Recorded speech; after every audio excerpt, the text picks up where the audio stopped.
कुत्तों की तरह ट्रीट करते हो तुम में से कुछ लोग लोगों से। डॉग्स होते हैं ना, डॉग्स, वैसे बात करते हो तुम। क्या है, हाँ चल, ऐसे बात करते हो क्योंकि तुम्हें यीशु की जिंदगी नहीं पता है। एक आत्मा को बचाने के लिए कुछ लोग कहते हैं वो फरीसियों से बड़ा हार्ड था। ब्रदर याद रखना, बाइबल बताती है वो जिनसे प्रेम करता है उनकी ताड़ना करता है। वो उनकी ताड़ना क्यों करता था? क्योंकि वो उनसे भी प्रेम करता था। आप कभी नहीं कह सकते वो फरीसियों से नफरत करता था, वो इसीलिए डांटता था उन्हें।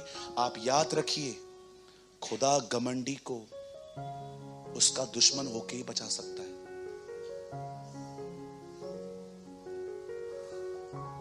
नहीं समझे? अगर आप घमंडी हो ना, तो आपको बचाने के लिए वो आपसे दुश्मनी करेगा। क्यों वो घमंडी को तोड़ता है? ताकि वो भी बचे। इवन वो दुश्मनी भी प्रेम में करता है। मैं प्रभु दीनों पर अनुग्रह करता हूं परंतु घमंडियों का सामना करता हूं। प्रभु आप सामना क्यों करते? क्या करूं सूरज, इसे बचाने का और कोई वे ही नहीं है।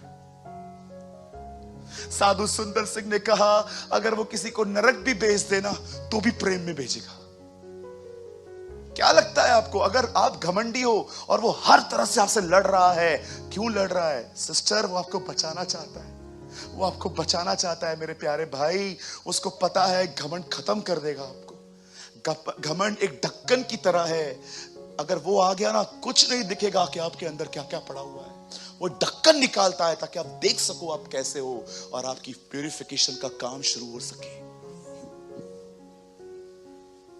हालेलुया। कितने लोग मेरी बात समझ पा रहे हैं?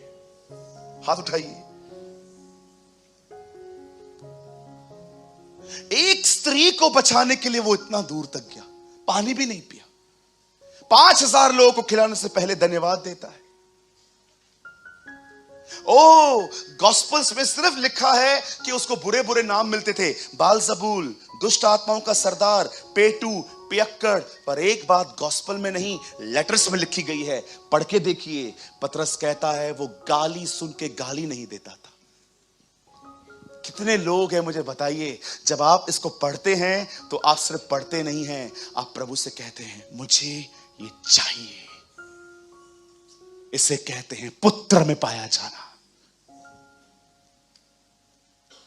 ओ, उसने आपको बाहर की चीजें इसीलिए दी ताकि आप उसके पास आए और अब वो आपको सबसे खूबसूरत जिंदगी, यीशु का जीवन वो आपसे शेयर करे। क्यों आज आप में से कुछ लोगों के लिए किसी को माफ करना कठिन है? क्योंकि आपके पास यीशु का जीवन नहीं है, जानकारी है। जानकारी और चीजों को पाने में बहुत फर्क होता है। शक्ल तो देखो, थोड़ा कुछ करो मुंह उतर जाता है। क्यों? क्योंकि अंदर खाली हो तुम, खाली। उसी ने हमें अंधकार के वश से छुड़ाया ताकि परमेश्वर अपने पुत्र में हमें ले जाए। ये उसकी मर्जी है। वो क्यों तुम्हारे लिए इतने चमत्कार करता था? ताकि वो तुम्हें बता सके मैं तुम्हारा खुदा हूं। इजराइलियों को क्यों चमत्कार करके निकाल ले आया? सिर्फ उसको बताने के लिए कि मैं तुम्हारा खुदा हूं। लेकिन उसकी मर्जी नहीं थी कि वो सिर्फ जंगलों में पड़े रहें। खुदा चाहता था वो अंदर जाएं। परमेश्वर ने क्यों आपके लिए इतने चमत्कार किए? ताकि आप उसमें आओ और वो आप में आए। That is a will of God.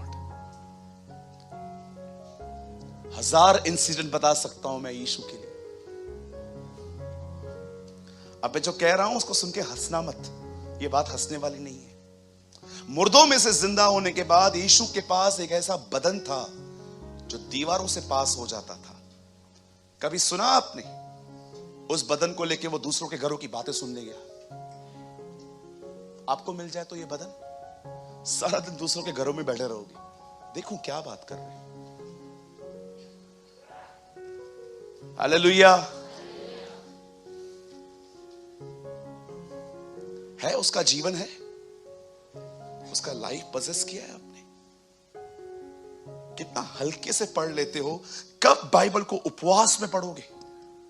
कब बाइबल को ईगरनेस से पढ़ोगे, प्रभु मुझे समझना है, एक सिंगल लाइन मैंने सिर्फ खोल ली है, उसी ने हमें, परमेश्वर पिता ने हमें अंधकार के वश से, बुरी गंदी आदतों से, दुष्ट आत्माओं से, परंपराओं से, उन गंदगियों से जो दोस्तों से हमने सीखी है, वहां से निकाल कर अपने प्रिय पुत्र के राज्य में प्रवेश करवाया।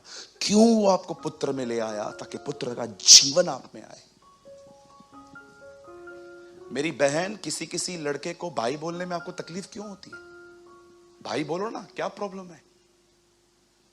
आपको क्यों प्रॉब्लम होती है किसी को बहन बोलने में? बताइए। हालेलुया। कितने लोग मेरी बात समझ पा रहे हैं?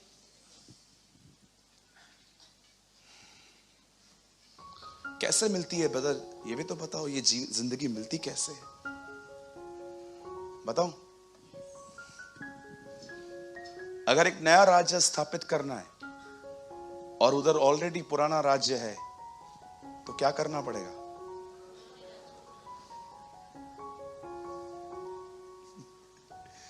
एक नया राज्य अगर स्थापित करना है और पुराना ऑलरेडी है उधर, तो क्या करना पड़ेगा? निकालना पड़ेगा कि उखाड़ना पड़ेगा? यीशु ने क्यों कहा, जो पौधा मेरे स्वर्गीय पिता ने नहीं लगाया वो उखाड़ा जाएगा? जब परमेश्वर आपके अंदर की गंदी जिंदगी को उखाड़ने दो।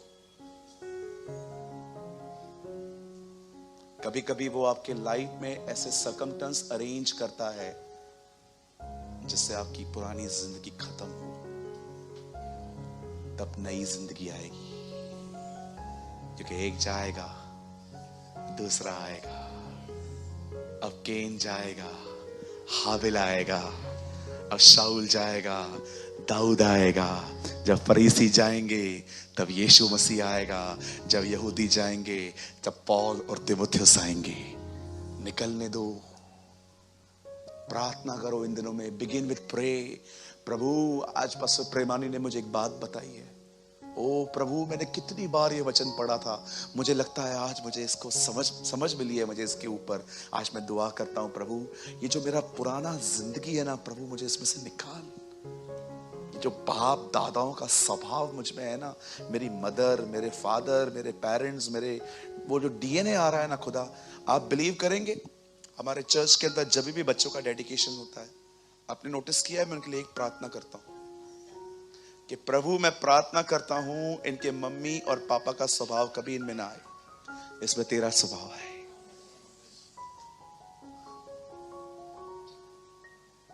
कभी आपने नोटिस किया था, वो सामरी स्त्री से मिला, पानी मांगा और पानी पिया नहीं।